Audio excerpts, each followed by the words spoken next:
యెషయా 59:10. యెషయా 59:10. చున్నాము, కన్నులు లేని వారి వలె తడుగులాడుచున్నాము. చాలా ఇంకోటి చదువు, అది అంతమట్టి చాలు మనకి. యెషయా 9:6. ఏలయనగా మనకు శిశువు పుట్టెను, మనకు కుమారుడు అనుగ్రహించబడెను, ఆయన భుజము మీద రాజ్యభారములను, ఆశ్చర్యకరుడు, ఆలోచనకర్త, బలవంతుడైన దేవుడు, నిత్యుడగు తండ్రి, సమాధానకర్తయగు అధిపతి అని పేరు పెట్టబడెను. హల్లెలూయా. మంచిది. పరిశుద్ధుడైన మా తండ్రి ప్రేమ. గుడ్డివాడు గోడ కొరకు తడుగులాడుకున్నట్టు కన్నులు లేని వాడు తడుగులాడుచున్నారంట. గుడ్డివాడు ఏం చేస్తాడండి? గుడ్డివాడికి ఏం కనపడదు కదా. కన్నులు లేనివాడు కూడా కన్నులు లేనివాడు ఎలా ఉంటాడు? తడుగులాడుకుంటాడు. గుడ్డోడు అంటే అసలు కన్నులు ఉంటాయి కానీ చూడలేరు. కన్నులు బాగా నాకపడుతుంటాయి, వాళ్ళు చూడలేరు. గుడ్డివాడు ఏం చేస్తాడంటే వాడికి కన్నులు ఉంటాయి కానీ మొత్తం చూపు మొత్తం పోయింది, చీకటి ఉంటుంది. అందుకనే గోడ కొరకు గుడ్డివాడు తడవలాడుచున్నట్టు కన్నులు లేనివాడు గోడ కొరకు తడువులాడుచున్నట్టు ఉన్నారంట ఈ ప్రజలు. గుడ్డి వారి వలె ఉన్నారు, కన్నులుండి చూడలేని వారి వలె ఉన్నారు. ఎవరి వైపు చూడాలి? గుడ్డివాడు ఎలా చూస్తాడు? చూడగలుగుతాడా? వాడికి గుడ్డితనం ఏం కలుగు చేసిందండి? గుడ్డితనం కలుగు చేసింది ఈ యుగ సంబంధమైన దేవతలు ఏం చేస్తున్నాయి అంటే, దేవుని దగ్గర ఉండేది ముగ్గురు దేవదూతలు ఉండేవారు. ఒకటి లూసిఫర్, గాబ్రియల్, మికాయల్. లూసిఫర్ అందరికన్నా పెద్ద దేవదూత. ఇది దేవుని దగ్గర ఉండి అన్ని సమాచారం తీసుకొని భూమి మీదకి వచ్చి దేవునికి సమాచారం అందించాలి. అలాంటి దేవదూత దేవుడు అధికారం ఇచ్చాడు కదా. దీనికి భూమి మీద వచ్చి ప్రతిరోజు కూడా సమాచారం అందిస్తూ ఉండేది దేవునికి. అందిస్తున్నప్పుడు దీనిలో ఏమొచ్చిందో తెలుసా? అహంకారం వచ్చేసింది, గర్వం వచ్చేసింది. దేవుని వైపు చూడలేదు, ఈ లోకం వైపు చూస్తుంది. దేవుని మర్చిపోయింది. దేవుని పంపించిన అధికారాన్ని కూడా తృణీకరిస్తుంది. ఈ యొక్క లూసిఫర్. ముగ్గురు దేవదూతల్లో నమ్మకంగా ఉండవలసింది పెద్ద దేవదూత లూసిఫర్, దేవుని సమాచారం ప్రకటించే దేవదూత. ఒక ఇంట్లో ఒక పెద్ద కుమారుడు ఉంటాడు, పెద్ద కోడలు ఉంటుంది. వాళ్ళు ఎలాగుండాలి? నమ్మకంగా ఉండాలి. నమ్మకంగా ఉన్నప్పుడు ఎవరినైనా సరే వారిని ఏం చేస్తారు? ప్రేమిస్తారు. కాబట్టి ప్రియ దేవుని బిడ్డలారా, ఈ లూసిఫర్ దేవునికి వ్యతిరేకంగా లేచింది. నేను వెళ్ళినప్పుడు నన్ను అందరూ చూసి నన్ను లెగుస్తున్నారు, నాకే వందనాలు చెప్తున్నారు, నాకే సెల్యూట్ కొడుతున్నారు, నన్నే ప్రేమిస్తున్నారని దీనిలో ఏమొచ్చిందండి? అహంకారం వచ్చేసింది, గర్వం వచ్చింది ప్రియబిడ్డ. అందుకని దేవుడు ఏమంటాడు తెలుసా? అహంకారులుగా ఉండొద్దు, గర్విష్ఠులుగా ఉండొద్దు, కొమ్ము ఎత్తగడి పొగలు బట్టి మాట్లాడొద్దని దేవుడు వాక్యం సెలవుస్తుంది. ఇది ఏం చేసిందంటే లూసిఫర్ దేవుని ఎదుటికి వచ్చి గర్వంగా నిల్చుంది. దేవుడు హృదయాంతరంలో ఎరిగిన దేవుడు కదా, మనుషుల యొక్క హృదయాలు ఎరిగిన దేవుడు కదా. నీ యొక్క హృదయంలో ఉన్నది నా యొక్క హృదయంలో దేవుడు ఎరిగిన దేవుడు. మనుషులు మనం కనిపెట్టలేము, మనతో మంచిగానే మాట్లాడతారు, మనతోనే మంచిగా మాట్లాడతారు. కానీ హృదయంలో ఎన్ని ఉంటాయండి? ఏమైనా ఉంటాయి, అవి మనకు తెలియదు కదా. అందుకనే దేవుడు నరులను ఆకాశంలో నుంచి దృష్టించి చూస్తున్నాడంట. ఆకాశం మన దేవుడు ఎక్కడ ఉన్నాడండి? ఆకాశంలో మన దేవుడు సింహాసనం పైన ఆసీనుడు అన్నాడు. ఆయన చూడ మంచివారిని చూస్తాడు, చెడ్డవారిని చూస్తాడు. మంచివారి మీద వర్షాన్ని కురిపిస్తారు, చెడ్డవారి మీద వర్షాన్ని అంటే మంచివారి మీద వర్షాన్ని కురిపిస్తున్నాడు దేవుడు. అందరి మీద వర్షం కురిపిస్తున్నాడు ప్రియబిడ్డ.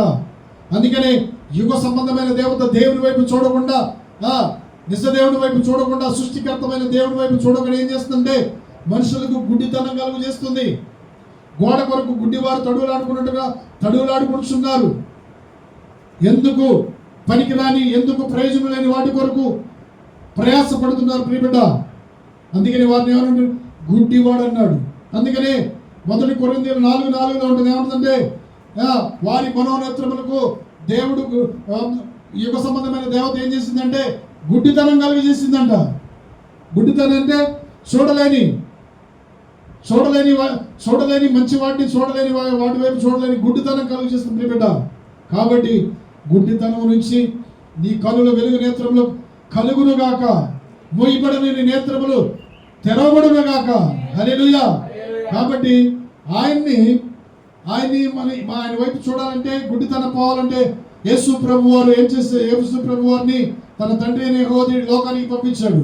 లోకానికి పంపించి ఒక శిష్యుడు జన్మిస్తాడు, అతని భుజం మీద రాజ్యభారం ఉంటుంది అన్నాడు. నిజమే, ఆయన భుజం మీద రాజ్యభారం ఉంది. ఈ లోక రాజ్యాలన్నీ ఆయన భుజం మీద వేసుకుని ఉన్నాడు. ఈ లోక పాపములన్నీ ఆయన మీద వేసుకొని ఆయన ఈ లోకానికి ఎలాగొచ్చాడో తెలుసా? ఆశ్చర్యకరుడు, ఆలోచనకర్త, బలవంతుడైన దేవుడు, నిత్యుడగు తండ్రి, సమాధానానికి అధిపతిగా వచ్చాడు. ప్రియబిడ్డ, సమాధాన పరచడానికి వచ్చాడు కానీ అసమాధాన పరచడానికి రాలేదు. దేవుడు ఆశ్చర్యకరుడు. ఆయన పేరే ఆశ్చర్యకరుడు. తెలుసా ఆశ్చర్యకరుడు ఎందుకు వచ్చింది? ఆయన సృష్టి యావత్తు తన మాట ద్వారా కలుగు చేశాడు కాబట్టి ఈ లోకంలో అన్ని కూడా ఆశ్చర్యమే. శూన్యములో ఈ భూమిని వేలాడి తీశాడు. శూన్యంలో భూమిని వేలాడి తీయడం అంటే ఎంత సమస్య అండి అది. ఎవరన్నా వేలాడి తీయగలుగుతారా? దేవుడు యెహోవా తండ్రి శూన్యములో భూమిని వేలాడి తీశాడు. భూమి శూన్యంలో ఉంది ఇప్పుడు. అందుకనే ఆయన లేకపోతే భూమి శూన్యంలో వేలాడిద్దా? వేలాడదు. ఆయన కలుగు చేశాడు. నువ్వు ఇలాగ ఉండాలి, నువ్వు ఇలాగ ఉండాలని తన మాట ద్వారా కలుగు చేశాడు ప్రియబిడ్డ. కాబట్టి మనం ఎవరు కలిగి చూడాలంటే ఆశ్చర్యకరుడైన దేవుడి వైపు మనం చూడాలి. లోకంలో ఉన్న వాడి వైపు, నిన్ను రక్షించలేని వాడి వైపు, నువ్వు చూడకూడదు. దేవుడు ఏమన్నాడు తెలుసా? నా వైపు చూడండి, భూదిగంతంలో నివాసులారా, నా వైపు చూడండి, నేను రక్షిస్తాను. నేను రక్షకుణ్ణి, నేను భక్షకుణ్ణి కాదు, నేను రక్షకుణ్ణి. నీవు ఎవరికి నమస్కరించాలో తెలుసా? నీవు నైవేద్యములు, నువ్వు ధూపములు నైవేద్యములు ఎవరికి వేయాలో తెలుసా? భూమిని ఆకాశాన్ని కలుగు చేసి సముద్రములు అందరి సమస్తములు కలుగు చేసి నన్ను మట్టిని తీసి బొమ్మ చేసి జీవాత్మ ఊదిన దేవుని నీవు నమస్కరించాలి. ఆయనకు ధూపం వేయాలి. ఆయనకి నీకు మంచి శ్రేష్టమైన అర్పణలు అర్పించాలి. ప్రియబిడ్డ, దేవునికే మహిమ కలగాలి. నువ్వు దేవునికే మహిమ కలగాలంటే నువ్వు నీ గుడ్డితనాన్ని నువ్వు తొలగించుకోవాలి. నువ్వు ఎలా తొలగించుకోవాలంటే, నువ్వు యేసయ్యా నీవు నా రక్షకుడు అయ్యా, నా దేవుడు అని నువ్వు దేవుని వైపు చూస్తే నీలోని గుడ్డితనం అంతా కూడా తొలగిపోద్ది. నీ నేత్రములు వెలుగు నేత్రములు అయిపోద్ది. నీ గుడ్డితనం అంతా తొలగిపోద్ది. నీ శాపము నుంచి తొలగిస్తాడు. నీ యొక్క అంధకార క్రియల నుంచి తొలగిస్తాడు. నిన్ను పాతాళంలో తప్పిస్తాడు. ఆయనే ఒకే ఒక దేవుడు. ఎవరో తెలుసా? నజరేయుడైన యేసయ్య. హల్లెలూయా. ప్రియ దేవుని బిడ్డలారా, నేను కూడా పాపంలో ఉన్నప్పుడు, లోకంలో ఉన్నప్పుడు తెలియక నేను అటు ఇటు పరిగెత్తాను, వ్యర్థమైన వాటిని అనుసరించాను, వ్యర్థమైన వాటికి సాగిలపడ్డాను, వ్యర్థమైన వాటిని నేను మనస్కరించాను. దేవుడు నన్ను దర్శించి మాట్లాడి ఆ పాపం నుంచి మమ్మల్ని విడిపించి నీతికి వారసులుగా చేశాడు. ఆ శాపము నుంచి విడిపించిన దేవుడు ప్రియబిడ్డ, ఇది నగ్న సత్యము. ఈ ఏదో కలబలి మాటలు కాదు, నమ్మించాలని మాటలు కాదు, నిన్ను సంతోషపరచాలని మాటలు కాదు, నిన్ను దుఃఖపరచాలని మాటలు కాదు, నిన్ను కృంగదీయాలని మాటలు కాదు. ప్రియ దేవుని బిడ్డలారా, నేను కూడా దేవుని బిడ్డలమే. నువ్వు గ్రహించాలి. అందుకనే వయసు వచ్చిన వారు ఏం చేయాలండి? వయసు వచ్చిన వారు మనం ఏం చేయాలి?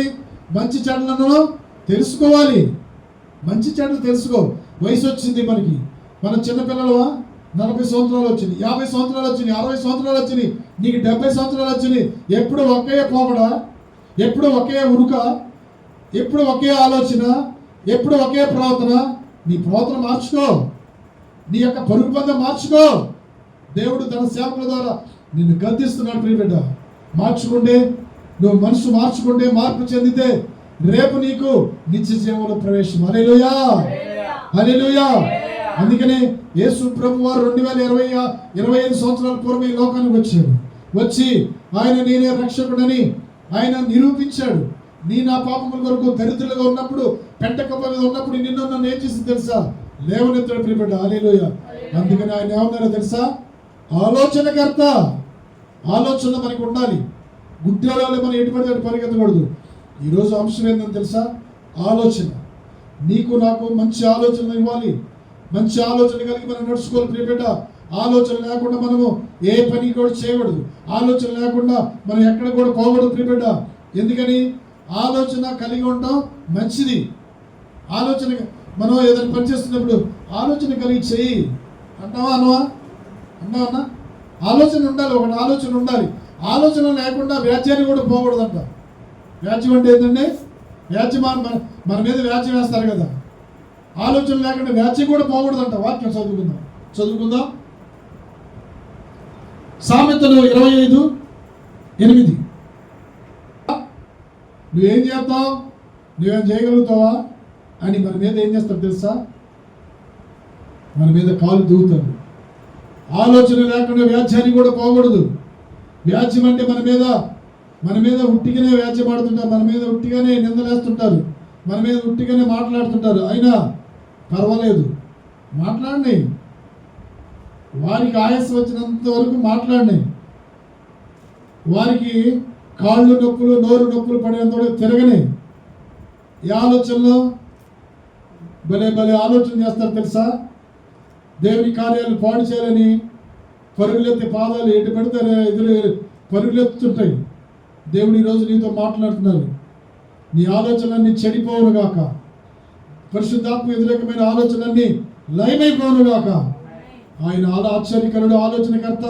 కాబట్టి మంచి ఆలోచన కలిగి జీవించి నీకెందుకు? చెడ్డ ఆలోచన ఎందుకు నీకు? దేవునికి విరోధమైన ఆలోచన, వివేచన ఏది కూడా నీకు నిలవదు. నీకు అక్కర రాదు. అది నీవు అపహసించబడతావు, నువ్వు అవమానం పొందుతావు ప్రియబిడ్డ. అందుకని దేవుడు వాక్యం సరస్సు, నీ జ్ఞానము నీ ఆలోచన నా ఎదురు పనికిరాదు. నేనిచ్చే జ్ఞానం గొప్పది. నువ్వు ఈ లోకంలో ఎన్నో చదువుకున్నావు, ఎంతో సంపాదించుకోవచ్చు. నీ జ్ఞానం అంతా నా ఎదుట ఎలా ఉంది? వెర్రి జ్ఞానం. ఈ లోక జ్ఞానం దేవుని దృష్టిలో ఏంటండి? వెర్రి జ్ఞానం. చదువుకుందాం. సామెతలు 21:30. సామెతలు 21:30. ఆలోచనైనను నిలువదు. చాలమ్మా. యెహోవా అనగా సృష్టికర్తకి వ్యతిరేకమైనవి ఏ ఆలోచన నిలవదు. ఒకవేళ నీ సొంత ఆలోచన బట్టి చేయాలని అనేక మందిని నువ్వు కలుస్తున్నావేమో, పరుగులెత్తుతున్నావేమో. ఒకవేళ నువ్వు చెడగొట్టాలని నీ పాదాలు త్వరగా పరుగులెత్తుతున్నాయేమో. జాగ్రత్త. కుంటివాడు కాళ్ళు లేక ఎలా తడవలాడుతూ మంచి పనులు చెడగొట్టాలని ఆలోచనలో చెడ్డవాడి దగ్గరికి ఆలోచన చేస్తున్నావేమో. జాగ్రత్త. దేవునికి విరోధమైన ఆలోచన, వివేచన, జ్ఞానము నిలవదు. నిలిచిందండి? నిలవదు. అందుకనే పరిశుద్ధ గ్రంథంలో ఏమంటున్నాడు? నేను నీకు ఆలోచన చెప్తున్నా కానీ నీవు నా మాట వినవయ్యా, నీకు క్షేమము.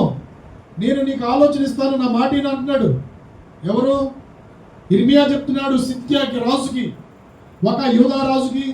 ఏమని చెప్తున్నాడంటే, నీవు బబులోను రాజుకి లోపడు. నీవు బబులోను రాజుకి లోపడితే శత్రువులు వచ్చి, కల్దీల రాజు వచ్చి మీకు మీ రాజ్యాన్ని ఏమి చేయలేడు. లోపడమంటే లోపడలేదు. లోపడపోగా చివరికి ఏం చేశారండి? చిన్నపిల్లలతో సహా, భార్యలతో సహా, కుమారు యవనస్తులతో సహా అందరిని కూడా చంపేసేసారు. నీకు ఆలోచన చెప్తున్నా, నువ్వు ఆలోచన మానుకో. నువ్వు ఎందుకు అటు ఇటు పరుగులెత్తుతావు? ఎక్కడ సలహా తీసుకోవాలా, ఈ ఆలోచన తీసుకుంటే ఎలా ఉంటుంది అని నువ్వు పరుగులెత్తుతున్నావు. జాగ్రత్తలో మనం దేవుని ఆలోచన తీసుకోవాలి. అయ్యా నేను ఈ పని చేస్తున్నానయ్యా, మంచి పనే కాదా? అయ్యా నేను ఇక్కడికి వెళ్తున్నానయ్యా, మంచి పనే కాదా అని ఆలోచన తీసుకుని చేయి, తప్పలేదు. దేవుడు చేయమంటే చేయి. ఏనండి, దేవుడు చేయమంటే చేయి, తప్పలేదు. ఆలోచన మన సొంత ఆలోచన ప్రకారము ఎక్కడ పడితే అక్కడ పరిగెత్తి ఈ పని చేస్తే బాగుంటుందా, ఇదిగో ఇది ఇక్కడ ఇలా చేయకూడదు, ఈ ఆలోచన ఏం చెప్పండి అంటే వాళ్ళు ఏం చేస్తారు? చెడగొట్టే పనులు చేస్తారు. అందుకని దేవుడు ఏమంటున్నాడు తెలిసే, నీవు చెడగొట్టేవనుకో, ఇందాక 109వ కీర్తన చదవమ్మా. 109వ కీర్తన. దేవుడు నిన్ను ఎలా చెడగొడితే, మంచి పని చెడగొడితే దేవుడు స్పష్టంగా రాశాడు, మన మాటలు కాదు ప్రియబిడ్డ. చదువుదాం. 8వ చదువుదమ్మా. 8వ వచనం 109:8. వాని జీవిత దినములు కొద్దిగా ఉండుగాక, వాని ఉద్యోగము ఏదో కూడా తీసుకొనుగాక, వాని బిడ్డలు తండ్రి లేని వారవుదురుగాక, వాని భార్య విధవరాలుగాక, వాని బిడ్డలు దేశ దిమ్మరులై భిక్షమెత్తుదురుగాక. చూడండి, దేవుడికి విరోధమైన ఆలోచన చేయొచ్చా? చేయకూడదు. నీ సొంత ఆలోచన చేపెట్టి నువ్వు తీసుకొచ్చి నువ్వు సొంత ఆలోచన ప్రకారము వాడిని వీడిని కలిసి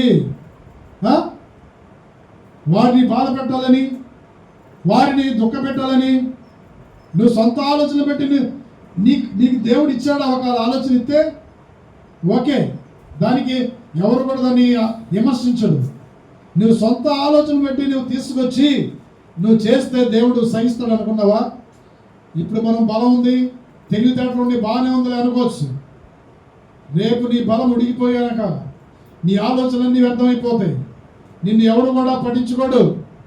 ఒకవేళ ఎదుటి వారిని బాధ పెట్టాలని ఆలోచన చేసి నువ్వు నిర్మించావేమో, ఎదుటి వారిని నువ్వు ఆలోచన చేసి నువ్వు ఏర్పరిచావు, కానీ నీ ఆలోచనలన్నీ దేవుడు చెడగొట్టును గాక, నీ ప్రయత్నాలన్నీ యేసు నామములో లయమైపోవును గాక. హల్లెలూయా. అందుకని సిద్కియా అని ఒకడు ఉన్నాడు, చదువుతాం. ఇర్మియా 38:15 వచనం త్వరగా. ఆ సంగతి నీకు తెలియజెప్పిన ఎడలా నీవు నాకు మరణ శిక్ష, నేను నీకు ఆలోచన చెప్పినాను, నీవు నా మాట వినవు. చాలు అంటున్నాడు ఇర్మియా. అంటున్నాడు ఇర్మియా ఎవరు? ప్రవక్త.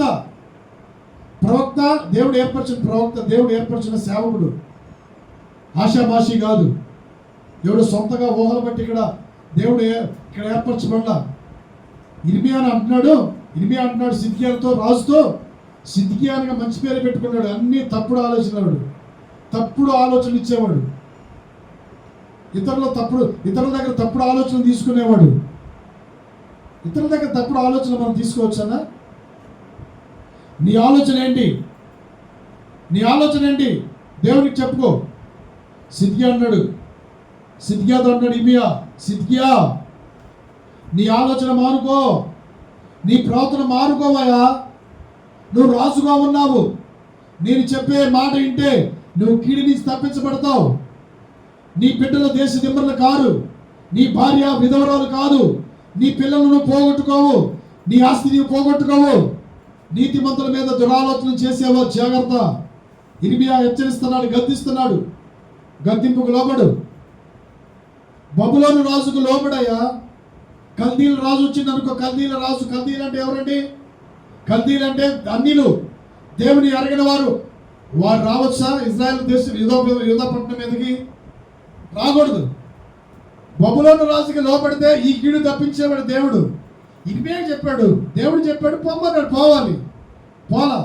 పోకుండా ఇర్మియా ఏం చేశాడు తెలుసా? ఇర్మియా మాటకి ఎదురు చెప్పాడు. ఇర్మియా ఆలోచనకి వేరే రకంగా ఆలోచించాడు ప్రియబిడ్డ. చివరికి ఏమైంది తెలుసా? పిల్లలను, భార్యలను, ఆస్తిని, రాజ్యాన్ని అంతా కూడా ఏం చేశాడు? కొల్లగొట్టుకొని పోయి తగలబెట్టాడు ప్రియబిడ్డ. చూడండి ఎంత నష్టం కలిగింది. చెప్తే ఇంటే బాగుండేది కదా. నీకు ఇది తగదు, నీకెందుకు? నీకు పట్టం దాన్ని నువ్వు ఎందుకు రేగుచున్నావు? మనకి పట్టం దాన్ని మనం పట్టుకుంటే ఎట్లుంటుందండి? మనకి పట్టం దాన్ని మనం ఆలోచన చేస్తే, కుక్క చెవులు పట్టుకుంటే కుక్క ఏమైనా ఊరుకుంటుందా? చదువుదా, వాక్యం చదువుదాం.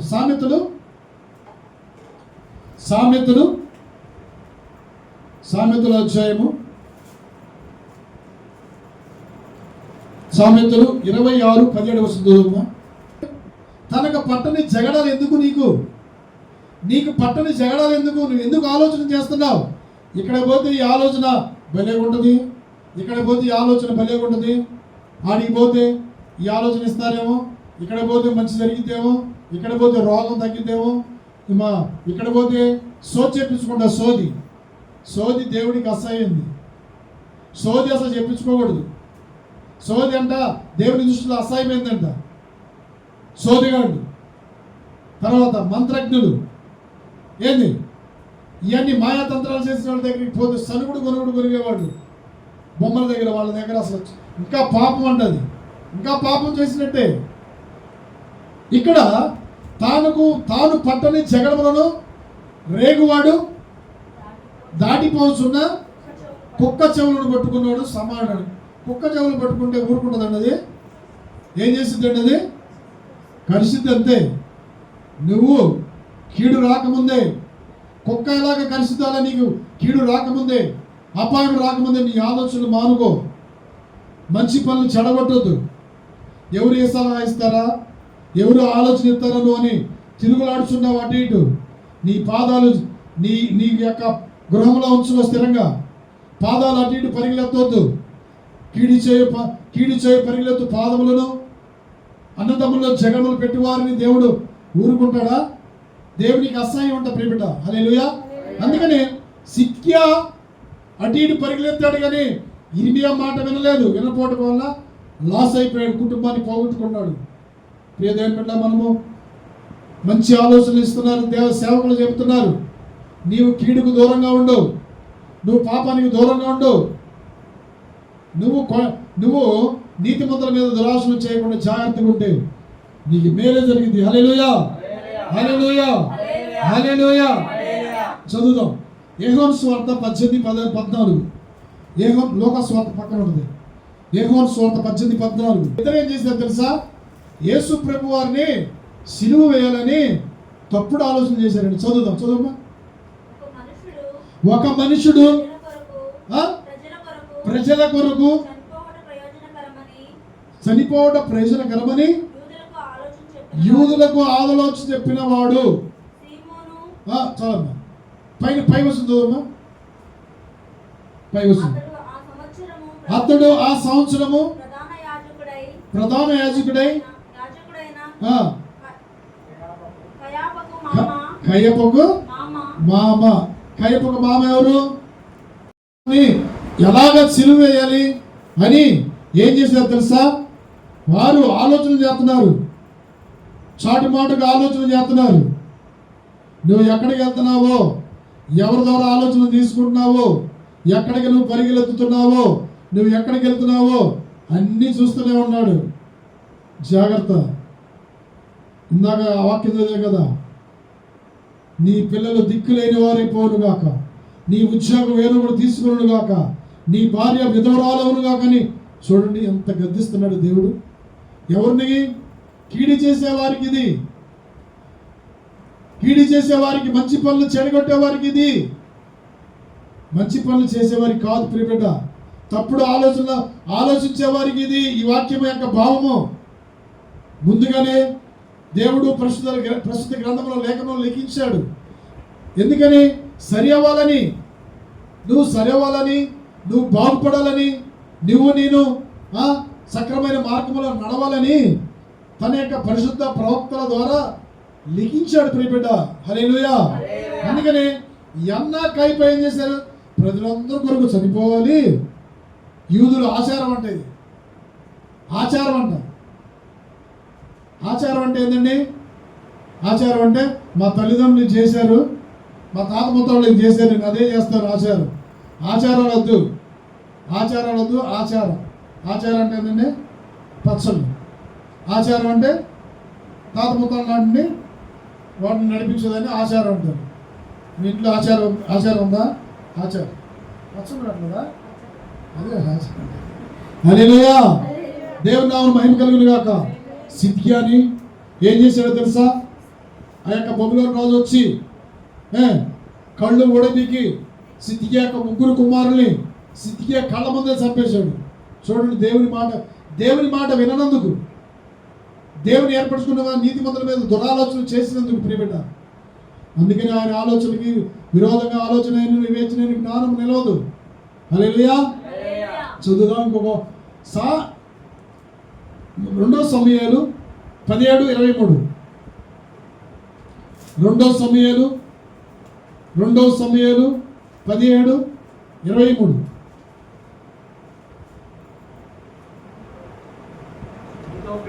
అహీతోపెలు తాను చెప్పిన ఆలోచన జరగకపోవట చూసి గాడిదకు గంతకట్టి ఎక్కి తన ఊరునున్న తన ఇంటికి పోయి తన ఇల్లు చక్కబెట్టుకొని ఉరి పోసుకొని చనిపోయాను.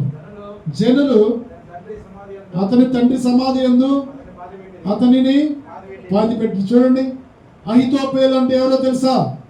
అహీతోపెలు దావీదు దగ్గర ఉన్న సేవకుడే.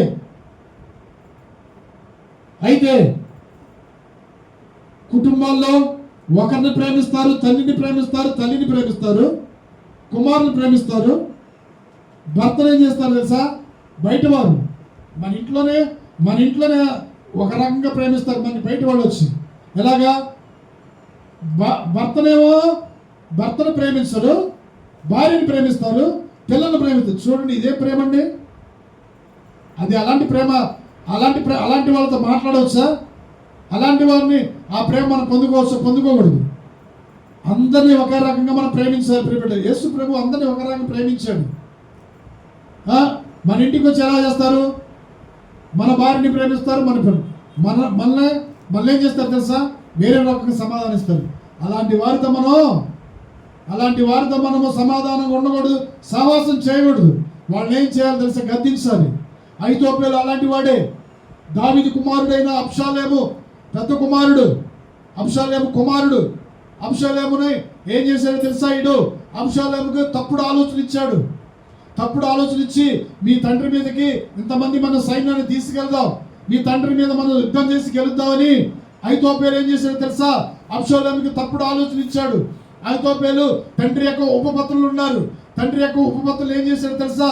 నీ యొక్క ఉపపత్రుల్ని చెరిపివేసే, నువ్వు ప్రజలందరూ చూడంగా చెరిపేస్తే నీ తండ్రి యొక్క మనసు చెడిపోద్ది, తండ్రి నీ దగ్గరకు వస్తాడు అని తప్పుడు ఆలోచన ఇచ్చాడండి. చూడండి, ఉపపత్రులు తండ్రి యొక్క భార్యలు చూడండి ఉపపత్రుల్ని చెరిపేయమని చెప్పాడండి. ఇలాగా చెప్పేవాళ్ళు లేరా? తల్లిదండ్రుల మీదకి లేపేవారు లేరా? తండ్రి మీద రేపేవాళ్ళు లేరా? తండ్రి మీద కక్షలు రేపించబడేవాళ్ళు లేరా? తల్లి మీద కక్ష రేపించేవాడు లేరా? ఈ లోకంలో ఉన్నారు. తండ్రిని ప్రేమించు, తల్లిని ప్రేమించు, అంతేగాని వాడెవడో చెప్పిండని అసమాధానంగా మనము ప్రవర్తించకూడదు. ఈ అహీతోపెలు నమ్మకంగా ఉండాల్సిన వాడు ఏం చేశాడండి? దావీదు కుమారుని ప్రేమించిన కుమారుని ఏం చేశాడు తెలుసండి? మనసు చెడగొట్టాడండి. తప్పుడు ఆలోచన ఇచ్చాడు. ఇచ్చినప్పుడు ఆలోచన దేవుని ఎదుట సాగల. ఎందుకని? దావీదు అనగా నా ప్రియుడు, నా ఇష్టానుసారుడు, నేను శాశ్వతమైన ప్రేమనిచ్చాను, శాశ్వతమైన కృపనిచ్చాడు దావీదుకి. దావీదు మీద ఏ ఆయుధాలు వేసినా కానీ పనిచేయవు. దేవుని చేత ఏర్పరచుకున్న వారు, దేవుని చేత అభిషేకించబడిన వారి మీద నువ్వు చాటుమాటున ఏం చేయాలన్నా కానీ నీ వల్ల కాదు. నీకే అది తిరిగి నీకు శాపం వచ్చింది. ఒకవేళ రాత్రి వేళ తిరుగులాడచ్చు, పగటి వేళ తిరుగులాడచ్చు, అనేకుల దగ్గరికి వెళ్ళి త్వరగా నీ పరిగెత్తి ఆలోచన చేయాలని చూస్తున్నావేమో, కీడి చేయాలని చూస్తున్నామో, నీకు కీడే సంభవించింది, నీ కుటుంబానికి కీడే సంభవించింది. కీడి చేయవాడికి కీడే మూడిద్ది అంటాడు, కీడి చేయవాడు ఇంటి మీద కీడే దిగిద్ది అంటాడు. మనం కీడి చేసేవారిగా ఉండొచ్చా? ఉండకూడదు. అందుకని అంటాడు ఈరోజు వాగ్దానము, నీవు దేవునితో సహవాసం చేసిన ఎడల, నువ్వు దేవునితో సమాధానం ఉండిన ఎడల నీకు మేలే జరిగింది అంటాడు దేవుడు. ఈరోజు వాగ్దానము ఏబు 22:21. నీవు దేవునితో సహవాసం చేస్తున్నావా? నువ్వు దేవునితో సమాధానంగా ఉంటున్నావా? నువ్వు పొరుగు వారితో సమాధానంగా ఉంటున్నావా? సమాధానంగా ఉంటే నీకు మేలే జరిగింది, కీడు జరగదు ప్రియమిట. ఈ అహీతోపెలు దావీదు మీద తిరగబడిచ్చాడు కొడుకుని, సొంత కొడుకుని అబద్ధాలు చెప్పి. తండ్రి మీద కొడుకులను రేపేవారు లేరా? ఆ యొక్క తారతమ్య భేదాలు విడిచిపెట్టు. ఎందుకని? నీకు వయసు వచ్చింది, నీవు కొంతలో చూస్తే అంతలో మాయమయ్యే ఆవిరి లాంటి నీ జీవితము. ఈరోజు కరోనా మరలా ప్రబలుతుంది. కరోనా వచ్చిందనుకో ఎవరైనా కొన్ని మందుల ద్వారా నువ్వు నయం చేసుకోవచ్చు, కానీ ఒక్క దెబ్బతోనే దేవుడు తీసేస్తాడు. ఈ భూమి మీద ఒక్క దెబ్బతోనే దేవుడు తీసేస్తాడు. ఎవరు దేవునికి విరోధంగా ఆలోచన చేసినా, దేవుని దాసులకు విరోధంగా లేచినాను, ఆ యొక్క ఆలోచన నిలవు. ఈరోజు పేపర్లో చూస్తే కరోనా ప్రబలిపోతుందంట, చనిపోతున్నారు ఎక్కడ పడితే అక్కడ. నీవు నేను ఈరోజు క్షేమంగా ఉన్నా అంటే దేవుని దాసులందరూ మీ మధ్య, దేవుని వాక్యాన్ని ప్రకటించేవారు మీ మధ్య ఉన్నారు. మీకు కీడేం కలగదు, మీకు అపాయం ఏమీ రాదు. మీ కొరకు ప్రార్థించేవారు వాళ్ళు. మీరు మాట్లాడిపోయినా, మీరు ఇచ్చినా ఈగిపోయినా, మీరు ప్రేమించకపోయినా మీ కొరకు ఒకనొకడు ఉన్నాడు, మీ కొరకు ప్రార్థించేవాడు. వాడే దేవుని దాసుడు. మీకు మేలు కలగాలని ప్రార్థిస్తాడు. ఎల్లప్పుడూ దీవారాత్రులు ప్రార్థిస్తారు, కానీ మీకు కీడేం కలగదు ప్రియబిడ్డ. ఈ ఐతోపేలు కీడే ఆలోచన చేశాడు తండ్రి మీద, దావి మీద. అవన్నీ కూడా జరగలేదు. ఆలోచనలన్నీ కూడా పెడిసికొట్టినాయి. చివరికి తన ఇంటికి వచ్చి ఏం చేశాడు తెలుసా? తన ఇల్లును చక్కపరుచుకొని ఏం చేసుకున్నాడమ్మా పవిత్ర? ఇల్లును చక్కపరుచుకొని ఏమైపోయాడు? ఉరిపోసుకొని చనిపోయాడు. చూడండి, ఉరిపోసుకున్న వాళ్ళు పరిశుద్ధ గ్రంథంలో ముగ్గురు ఉన్నారు. ఒకడెవడండి? యూదా. ఈడు రెండవడు ఐతోపేలు. మూడవడు ఎవడున్నారు తెలుసా? హామాను ఉన్నాడు. వీడు కూడా యూదులకి వ్యతిరేకంగా లేచాడు, దేవుని ప్రజలకి వ్యతిరేకంగా లేచాడు. వ్యతిరేకం నీకు ఎందుకు? నిన్నేనా విమర్శిస్తున్నాడా? నిన్నేమైనా విమర్శించలేదు కదా. మొర్దెకై హామాను రాజు దగ్గరికి వచ్చినప్పుడు రాజు గణపరిచి నీవు నా రాజ్య అంతరం మీదుగా అర్థాశిస్తా రాజు, నా రాజ్య అంతరం మీదుగా నువ్వు రాజుగా నేను ఉంచాను, నిన్ను అధిపతిగా ఉంచాను, నువ్వు మొత్తం చూసుకొని అధికారం ఇస్తే, అధికారం ఇచ్చి మెట్ల మించి దిగి వస్తున్నాడు. మొర్దెకై ఉన్నాడు. మొర్దెకై ఎవరు తెలుసా? యూదులు అనగా దేవుని స్తుతించేవారు, దేవుని వెతికేవారు. వీరు దేవునికి భయపడరు. వీరు అందరూ కూర్చున్నారు, అందరూ వచ్చినప్పుడు లేచారు. ఈ యొక్క మొర్దెకై లేవనప్పుడు వానికి మనిషికి ఎందుకు లేవాలి? మనం లేకుండా దేవుని కనపరుచు, దేవుని వైపు చూసి లేకు. అప్పుడు హామాను ఏం చేశాడు? నేను వస్తున్నా లేవట్లేదని మొర్దెకై మీద కోపం పెట్టుకొని 50 మూరల ఉరికాయలు తెప్పించాడండి. చూద్దాం. ఎస్తేరు 3వ అధ్యాయము 5వ వచనం. ఎస్తేరు 3వ అధ్యాయము 5వ వచనం చదువు. అక్కడ వాడిని మొర్దెకైని ఉరిదీయాలని చూసినప్పుడు వాడిని ఏం చేశారు తెలుసా? వాడిని ఆ ఉరికాయ మీద వాడిని ఏం చేశారంటే ఉరి తీశారు. చూద్దాం. ఎస్తేరు 5వ అధ్యాయం 14వ వచనం. హామాను యొక్క ఆలోచన నెరవేరలేదు. రాజు దృష్టికి తీసుకెళ్ళింది ఎస్తేరు. చేసినప్పుడు రాజు దృష్టిలో ఎట్లా ఉందో తెలుసండి? రాజు అసహ్యంగా ఉంది ఆలోచన చేయడం. నీవు వచ్చినప్పుడు ఆయన లేకపోతే నీకెందుకయ్యా? ఆయన లేకపోతే నీకెందుకు? ఆయన లేచి నీకు నమస్కారం చేయాలా? ప్రియ దేవుని బిడ్డలారా, ఆయన వచ్చినప్పుడు నీకు నమస్కారం చేయాలా? అది మనుషుల ఆలోచన. యూదులు అలాగా లేవరు. యూదులు అనగా దేవునితో స్తుతించేవారు, దేవునితో బ్రతికేవారు, భయభక్తులు కలిగి జీవించేవారు. వీరిని అందరూ కూడా యూదులందరూ కూడా హతము చేయాలని ఆలోచన చేశాడు. తన యొక్క భార్యతో, తన యొక్క స్నేహితులతో, ఇరుగు పొరుగు వారితో, అన్యులతో, తెలియని వారితో కూడా ఆలోచన చేశాడు తెలుసా? పోలీసు వాళ్ళతో కూడా ఆలోచన చేశాడు. వీడు చేయని వాడి ఆలోచన అంతా కూడా వ్యర్థమే. కీడు కలకముందు నీ ఆలోచన మానుకో, పరిగెత్త మాకు. టక టక టక టక టక టక ముందు బలవందని అటు ఇటు పరిగెత్త మాకు. నీ ఆలోచనలన్నీ భంగమైపోతాయి.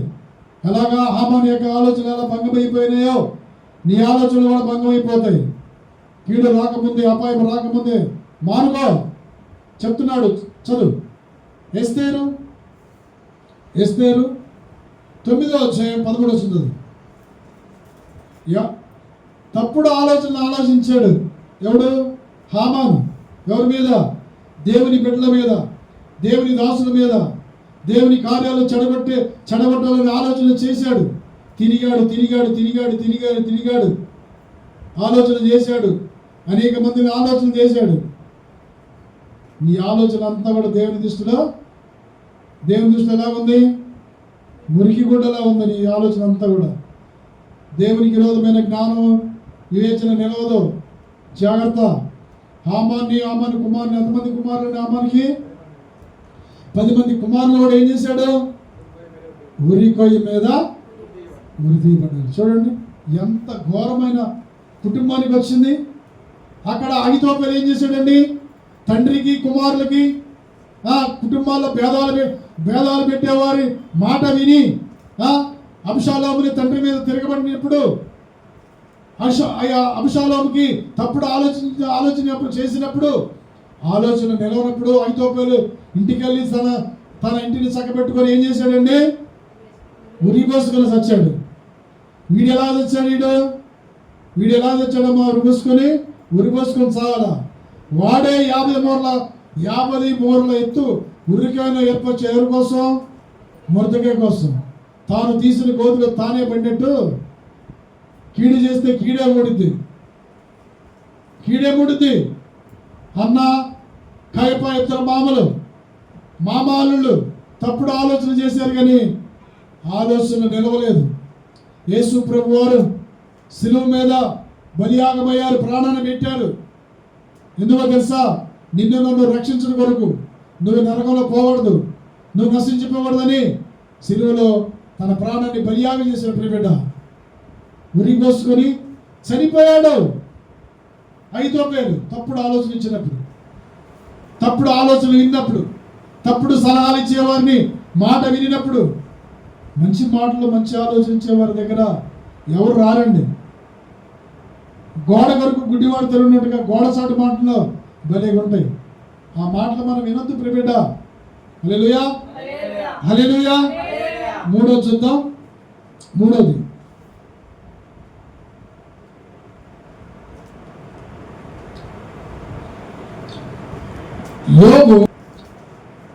యోబు 36:11 ఇచ్చేది. ఏ మాటలు ఆలకించాలి? ఆయన యొక్క వాక్యాన్ని ఆలకించాలి. ఆయన వాక్యాన్ని మనం హృదయంలో ఉంచుకున్నప్పుడు, ఆలకించి మనం నడుచుకున్నప్పుడు నీకు క్షేమం ఎలా ఉంటుందండి? నీ క్షేమము ఎలా ఉంటుంది? నీ చదువు తమ దినములు క్షేమముగాను సంవత్సరములు సుఖంగా ఉంటాయి. సోదరా చూడండి, సంవత్సరాలు సుఖంగా గడుపుతున్నారు. అయ్యా ఈ సంవత్సరం అంతా మాకు అన్ని బాధలయ్యా, ఈ సంవత్సరం అంతా మాకు రోగాలే, ఈ సంవత్సరం అంతా మాకు కష్టాలే. అన్ని మనుషులకి అంతా వెళ్తే బాగానే ఉంటారు. ఈ సంవత్సరం అంతా నాకు రోగాలు. ఎందుకు వస్తున్నాయి రోగాలు, బాధలు, ఈ కష్టాలు ఎందుకు వస్తున్నాయి తెలుసా? నీవు నీ ఆలోచన ప్రకారం నడుచుకుంటున్నావు. నీ ఆలోచనలు విడిచిపెట్టు. నీ ఆలోచన ఎలా ఉండాలి తెలుసా? దేవునికి ఇష్టంగా ఉండాలి ప్రియబిడ్డ. నువ్వు దేవునికి ఇష్టంగా ఉండాలి. అప్పుడు ఉన్నప్పుడు నీ క్షేమము సంవత్సరం అంతయు నీ దినములన్నీ సంతోషముగా ఎల్లబుచ్చుతావు. ఏ కష్టము ఏ వ్యాధి రాదు ప్రియబిడ్డ. నువ్వు ఆలకించాలి. ఆయన మాటలు ఆలకించడే నీ క్షేమము నది వల్ల కూడా ప్రవహించుద్దంట. యెషయా 9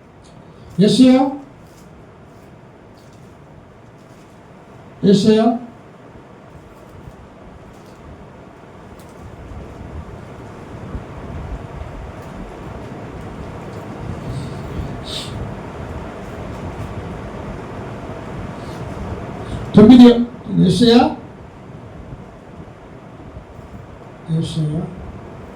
చదువు.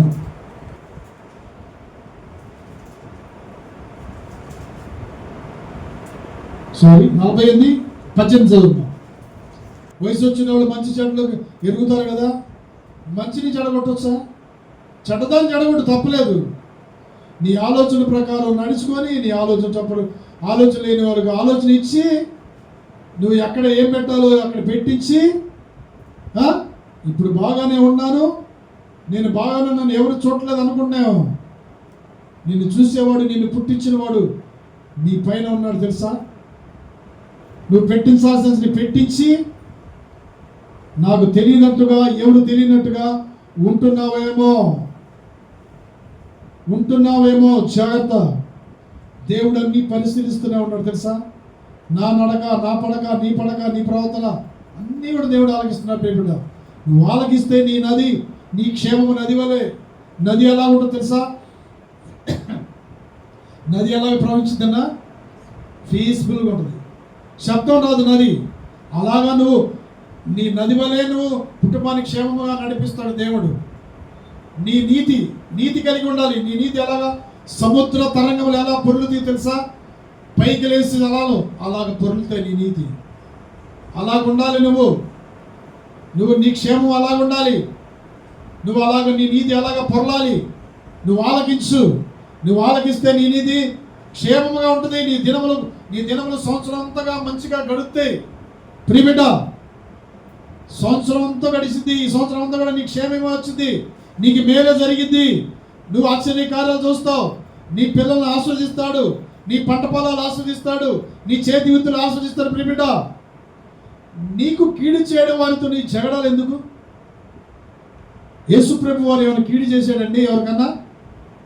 ఈ అన్నా కైప ఆలోచనలు ఎందుకు? దేవుని మీద తప్పుడు ఆలోచనలు ఎందుకండి? వీళ్ళంట ఆచారం అంట, దరిద్రపు ఆచారాలు. కన్నా అయిప ఆచారాలు అంటే ఆచారాలు పాటిస్తున్నారు.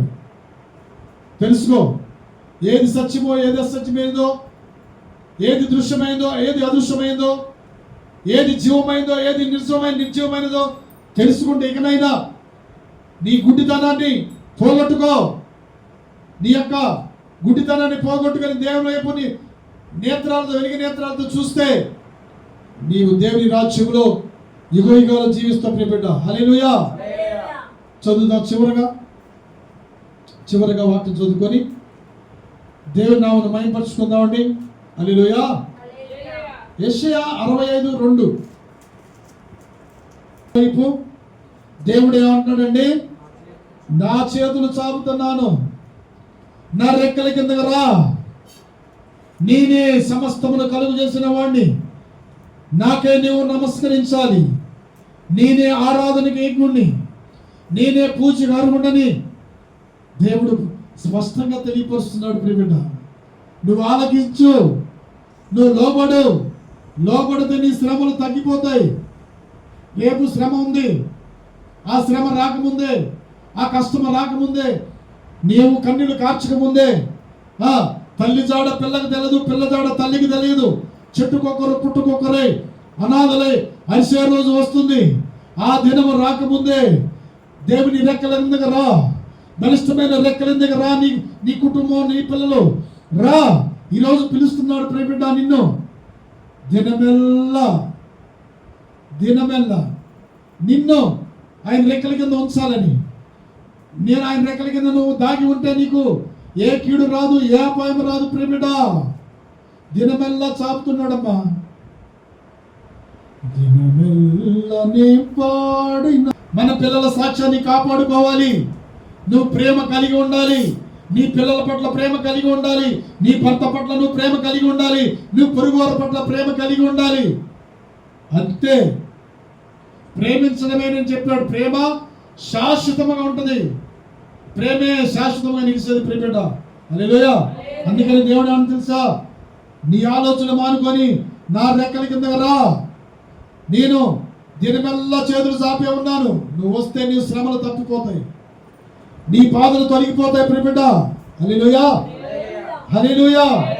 అందుకని ఆయన మంచి ఆలోచన ఇస్తున్నప్పుడు మనం ఆలోచనలు లోపడాలి ప్రియబిడ్డ. హల్లెలూయా. ఆదికాండము 8:21 లాస్ట్గా. ఆదికాండము 8 కావాలి పాయింట్ మనకి. ఏమంటున్నాడండి? నేను నరుల ఆలోచనలు వ్యర్థము చేస్తాను. నరుల యొక్క హృదయ ఆలోచనలన్నీ కూడా ఎలా ఉన్నాయి తెలుసా? ఎలా ఉన్నాయి? చెడ్డవి. ఎప్పటి నుంచి అండి? బాల్యకాలం నుంచి చెడ్డవి. బాల్యకాలం నుంచి చెడ్డ ఆలోచనలు, బాల్యకాలం నుంచి చెడ్డ ప్రవర్తన. అందుకని నరుల యొక్క హృదయ ఆలోచన చెడ్డవని దేవుడు ఏం చేశాడు తెలుసా? భూమి మీద నరులు ఉండకుండా ఏం చేశాడు? అంతా కూడా జలప్రళయం వచ్చేసి జలప్రళయంలో ముంచివేశాడు, జలప్రళయం నాశనం చేశాడు. అప్పుడు కూడా నోవహు ప్రకటించాడు, ప్రయాసపడి భారం చూస్తున్న జనులారా రండి, ఓడలోకి రండి, ఈ రక్షణ ఓడలో వస్తే మీ కుటుంబాలు రక్షిస్తాయి. అంటే మేము రాము, మేము రాము, మేము రాము, మేము లోపడం, మా ఆలోచన ప్రకారం నడుచుకుంటాం, మా ఇష్టం వచ్చినట్టుగా నడుచుకుంటూ ఉన్నారు. ఈ లోపల 40 దినాలు 40 రాత్రులు ప్రచండమైన వర్షం కురిపించబడ్డాడు దేవుడు. ఆకాశం నుంచి తూములు తెరిచినట్టుగా వర్షం పడ్డది, జలప్రళయము వచ్చింది. కన్ను తెరిసే లోపల పోయిన సంవత్సరం ఎంత నీళ్ళు వచ్చినాయండి చూడండి. ఆ కొద్ది నీళ్ళుగా భయపడిపోయారు. భూమి మీద ఎన్ని అడుగులండి? 150 అడుగుల ఎత్తు నీళ్లు ప్రవహింపబడది. ఆ జలప్రళయంలో ఎవరైనా జీవిస్తారా? జీవించారు. అందరూ నశించిపోయారు. బిడ్డ హల్లెలూయా. రేపుడు దేవుని రాకడ వస్తుంది. ఎలాగొస్తుంది తెలుసా? ఆకాశమును భూమియు పంచభూతములు మికిటమైన వేండ్రముతో లయమైపో కాలం వస్తుంది. ఆయన ఒక ఉరుము, ఒక మెరుపు మెరిసినప్పుడు ఉరుము వస్తేనే మనము దడుచుకుంటున్నాం, భయపడిపోతున్నాం. ఈరోజు కరోనా అంటేనే భయపడిపోతున్నాం. నీకు భయం లేదా?